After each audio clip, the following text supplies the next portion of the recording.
Welcome back to the Woodshop, my friends. On today's episode, we're making that focus.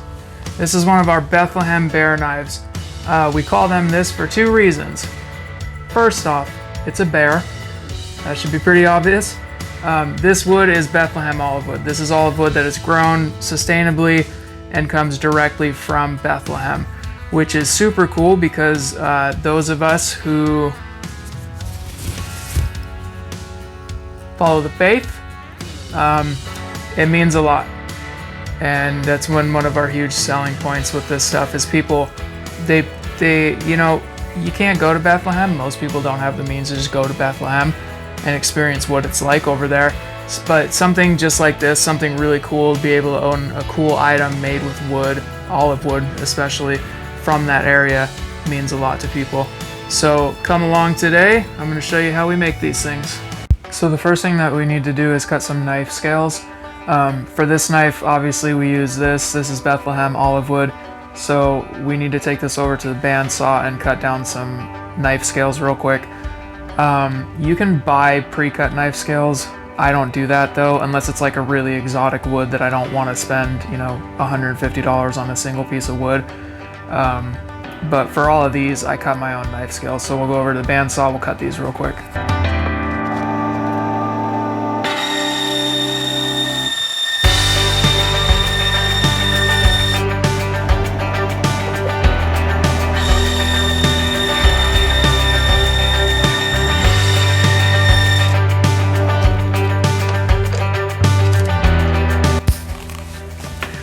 Okay, so these knife scales, I typically, depending on the knife, but not really, most of these, I will cut to just under 3/8 of an inch.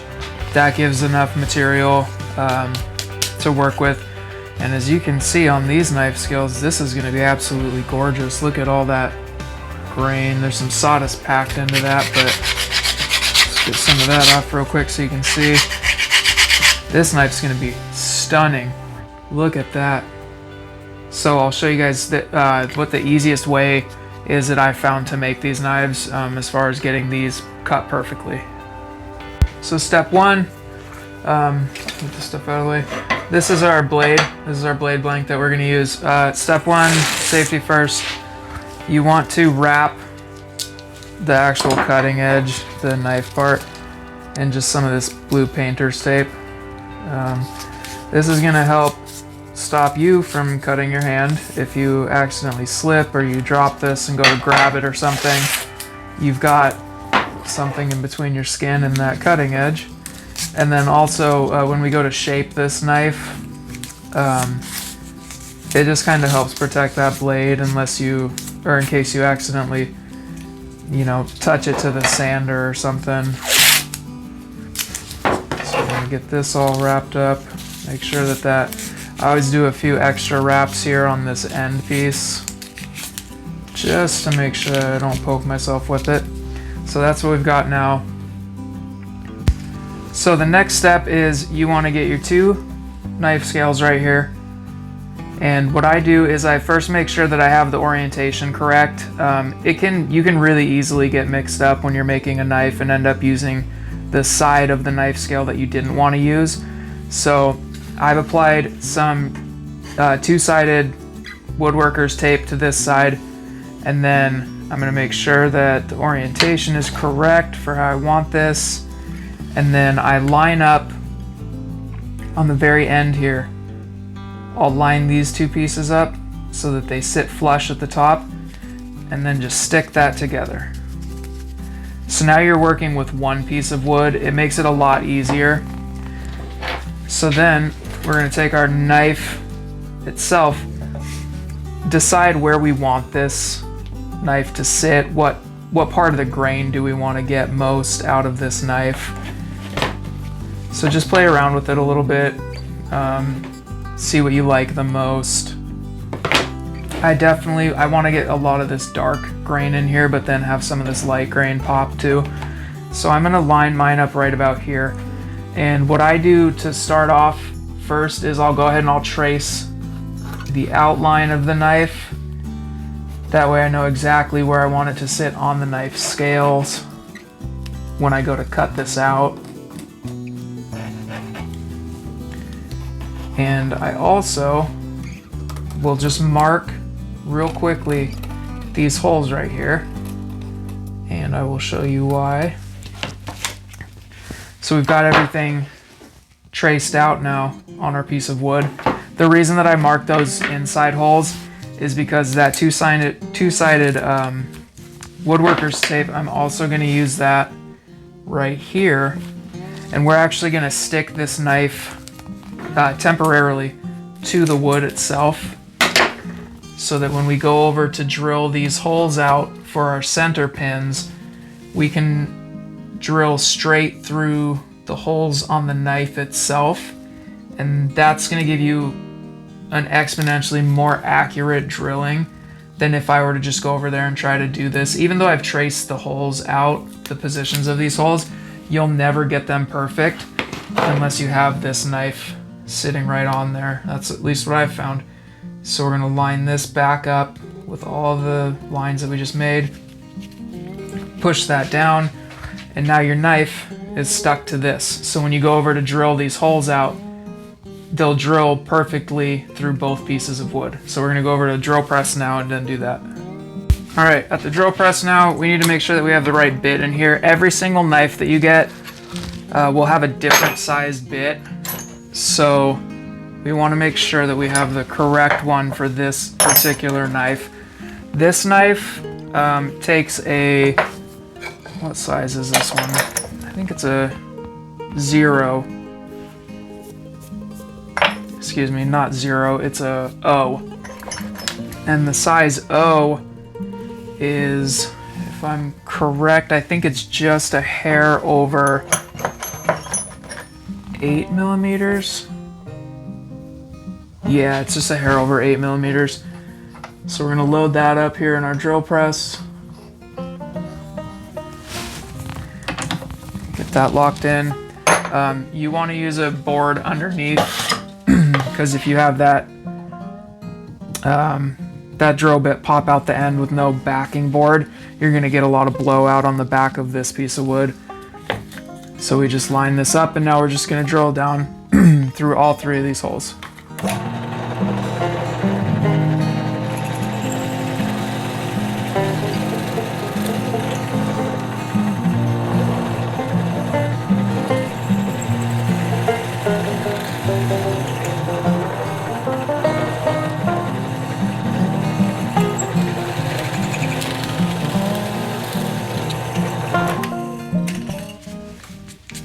All right, there's our knife. Make sure it went all the way through. Perfect.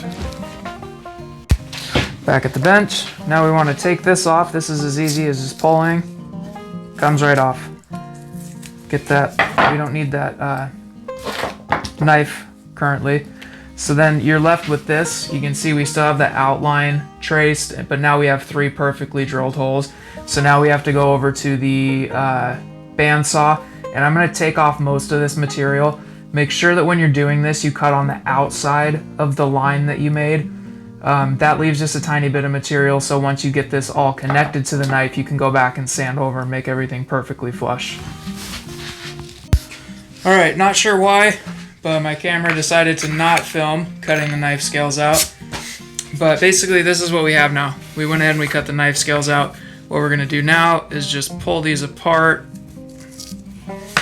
remove this double-sided tape,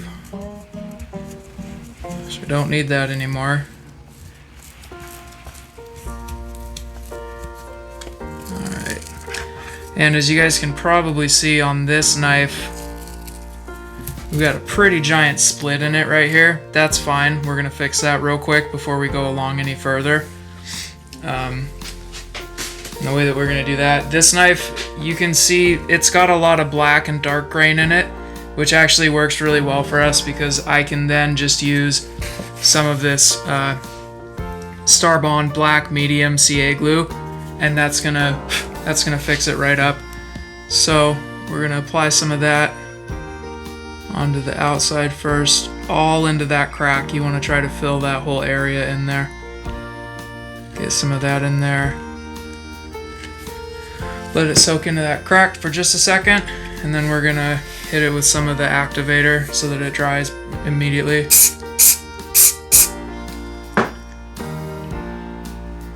Give that all of 2 seconds to work. We got a little bit of flex, so we're gonna hit it from the back side as well. We're trying to get that crack filled in, not just on the top, because once we start removing material to shape these handles, if you only had CA glue on the top, it's going to completely, you're going to remove all the CA glue and then you're going to be left with that crack again. Alright, so we're going to let that soak in, get it all inside of there. We're going to hit it with the activator again.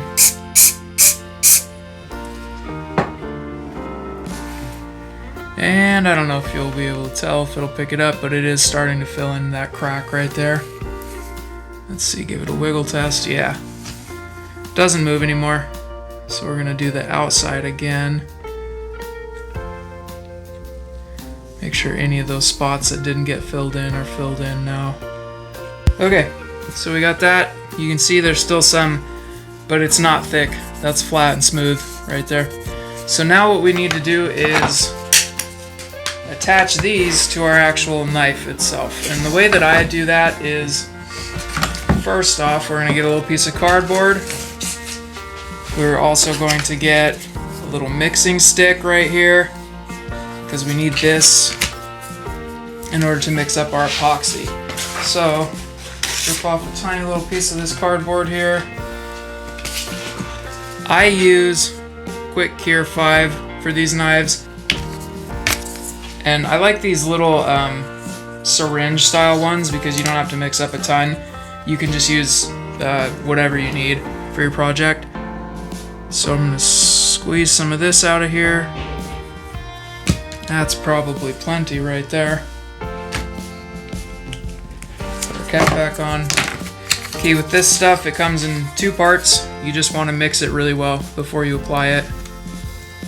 Make sure that those 2 parts are thoroughly mixed together, or else it won't harden and cure correctly. Alright, that's looking pretty good. So then all we're going to do now is we're going to take our blank, we're going to take some of this epoxy here, start spreading this around. You want to cover the entire area. So we're going to mix this, put this on here. There's one side. You want to get the other side as well. Make sure that you do the right side of the knife, because I have made that mistake before, and that's a huge bummer when you cut some really gorgeous knife scales and then you put the epoxy on the wrong side. I'm always able to salvage them, but it creates a lot more work. So just pay attention, make sure that you're doing the correct side.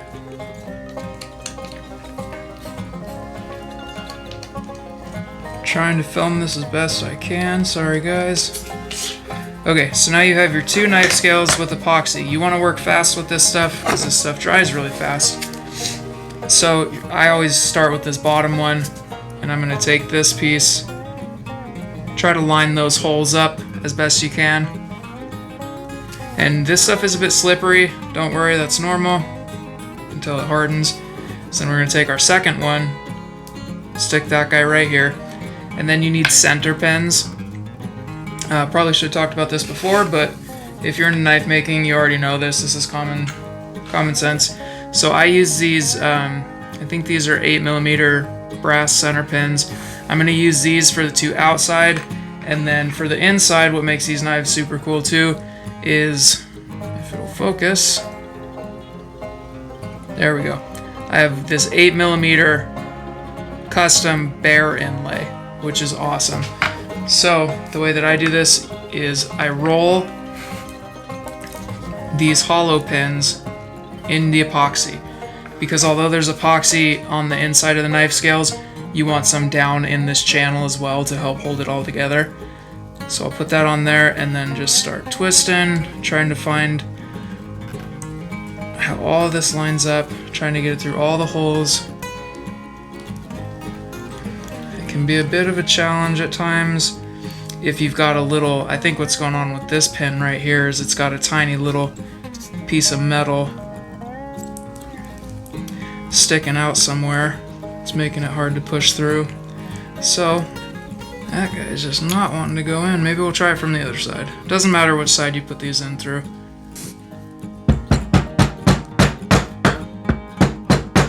I see what it was. When we glued this piece back together, it shrunk that hole up just the tiniest bit.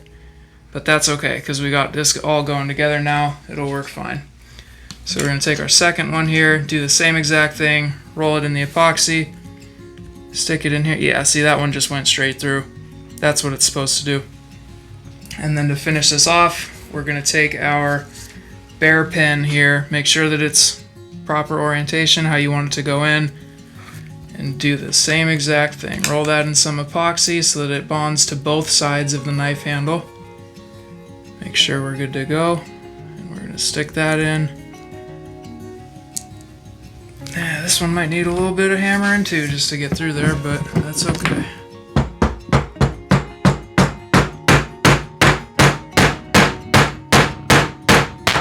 There we go. Now it's pushing through.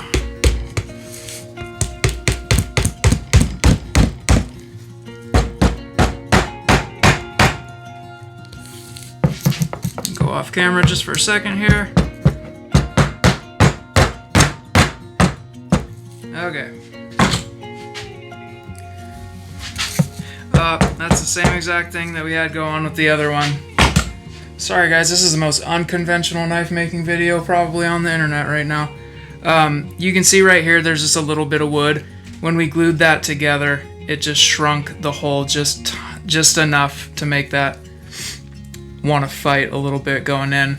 But now you can see we've got our custom bear in there. And from here, what you want to do is clamp this thing up. Although it's nice and epoxied, you want to make sure that everything dries exactly where you want it to. So I'm going to use these. These are incredible little clamps. You can get these at Woodcraft or order them online from Woodcraft. They're little micro quick bar clamps, 4-inch bar clamps. So I'm just going to put these on, clamp everything down.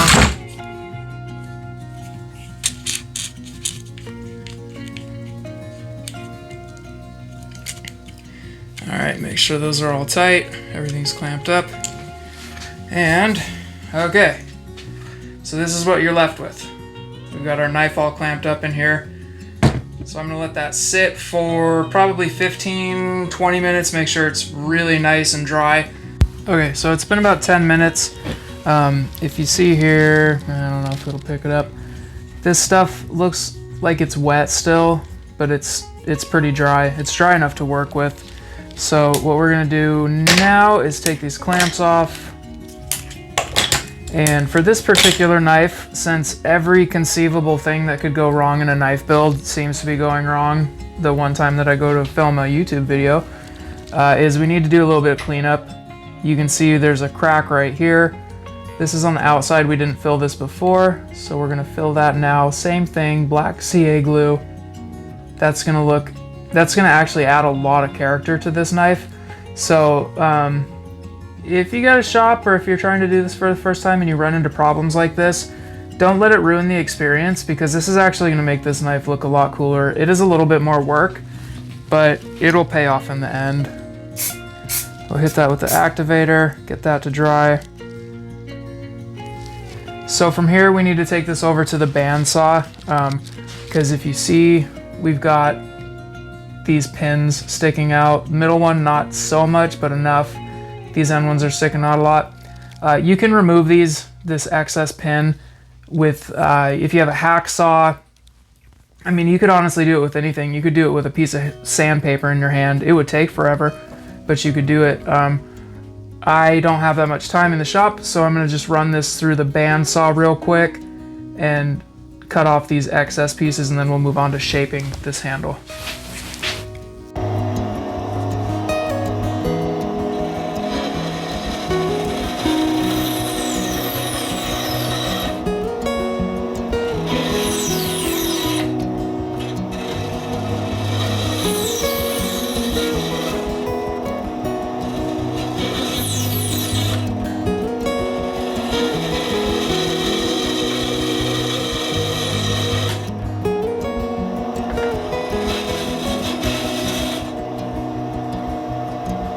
Okay, so we've got the handle, we got the excess clipped off both sides now. So now what we need to do is we need to first off sand these two surfaces flat. We want to get rid of all those cut marks and everything. This center pin right here needs to be sanded down, or else that's going to look real gross once you get the knife finished. Whatever. So I'm going to sand these two flat first, and then if you can see right in here, we've got excess wood on top and on bottom. So the way that we're going to get rid of that is for the inside curve here, I'm going to use the spindle sander because that lines up perfectly. You can get all these curves real nicely.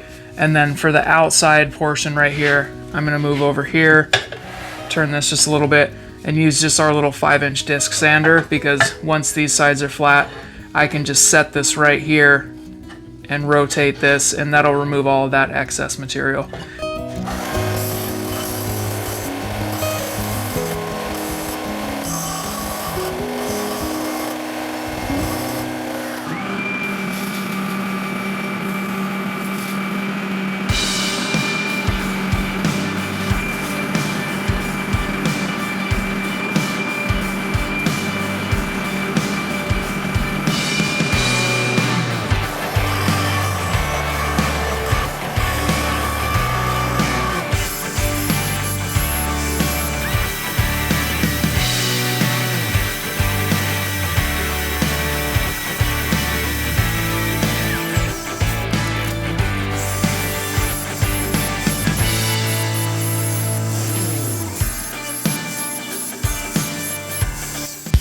Okay. Whew. Okay, so what we got now, you can see we have what looks like the beginning of a nice knife handle. We got all that excess removed so that this is flat, this is all flat, it's flat around here, the sides are pretty much flat. It's still uncomfortable in the hand though, because you've got these real sharp corners on both sides. So we need to, the next thing that we want to do is we want to roll these corners over so that when you put it in your hand, it feels nice and comfortable.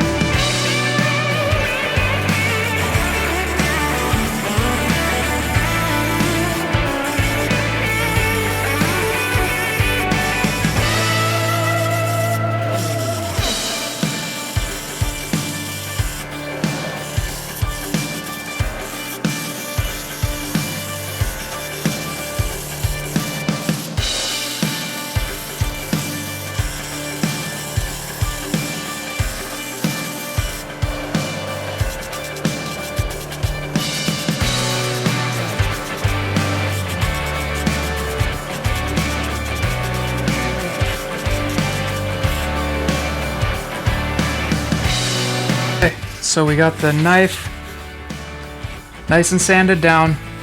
These sides, they're not smooth yet, but we got a lot of the material removed.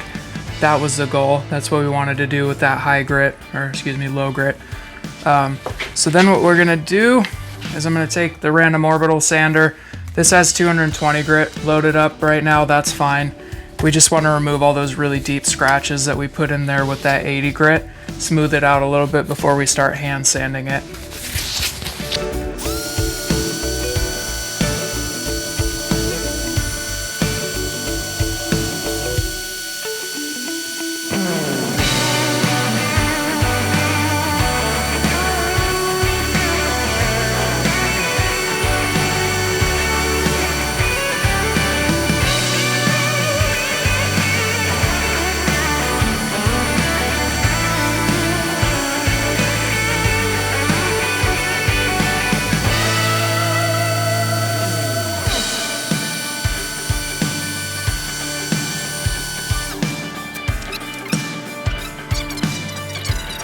Okay, so we got this. We're gonna run through, I'm probably gonna start with 240 grit, even though that's what we just used on that random orbital sander. I'm gonna run it with the grain so that we can get a lot of these little scratches that are still left out. And then we'll do 320 grit, 400 grit, 600 grit, and then we'll move on to our micro abrasives just to really give it a polish.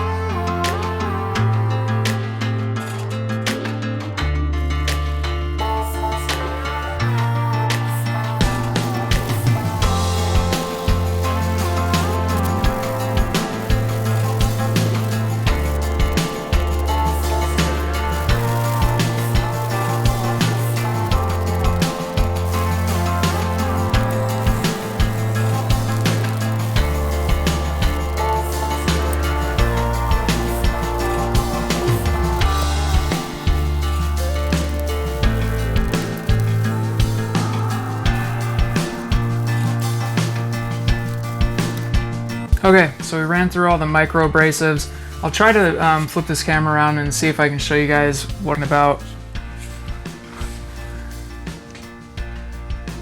Okay, look at that.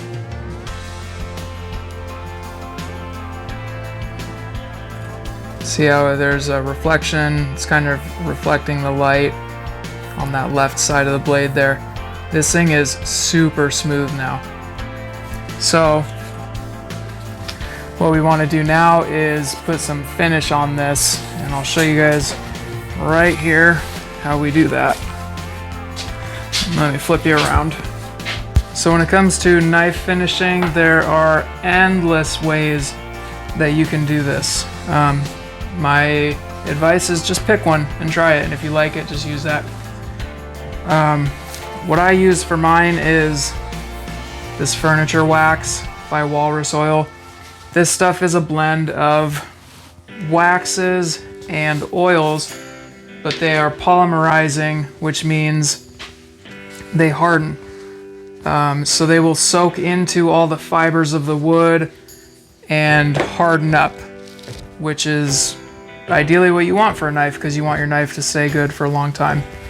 So we're going to take a little bit right here on paper towel, and we're just going to apply it to here. And if you guys remember what I said earlier about those cracks adding character, that right there is one of those cracks. We filled it in with the black CA glue. Now it just looks awesome. Same with on this other side. This right here is that crack. We filled it in and then sanded it down. It just makes it look super cool. So here we go. We're gonna apply this all over the knife handle. Make sure you cover everything.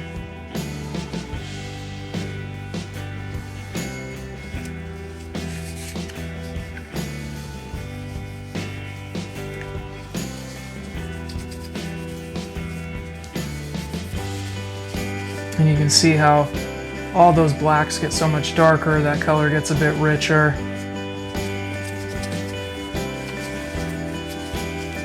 Yeah, that turned out great. Man, the grain in this wood is just incredible looking.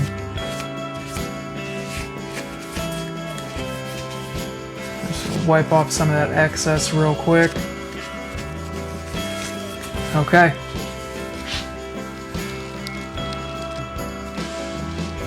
Look at that handle. Look at the grain.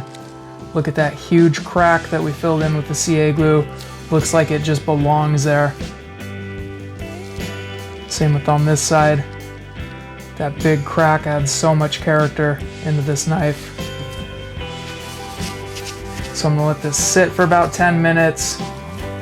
Let that wax and that oil harden up. Wipe off any excess that hasn't soaked in yet, and then we'll take off this this painter's tape here, and I'll show you guys what the knife looks like when it's completely finished. All right, y'all, we made it. Let me show you guys the finished product here. You can see this. Full focus. Turned out so beautiful. These knives are so gorgeous. See that there? See that huge crack that we filled in? Turned out so good. So thank you guys for coming along. I know this was a bit of a weird video. Just one of those days where every single thing that goes wrong in the shop can go wrong. Typically, a knife build like this would take me, I mean, when you take out the time for the epoxy drying, maybe 20 minutes worth of work.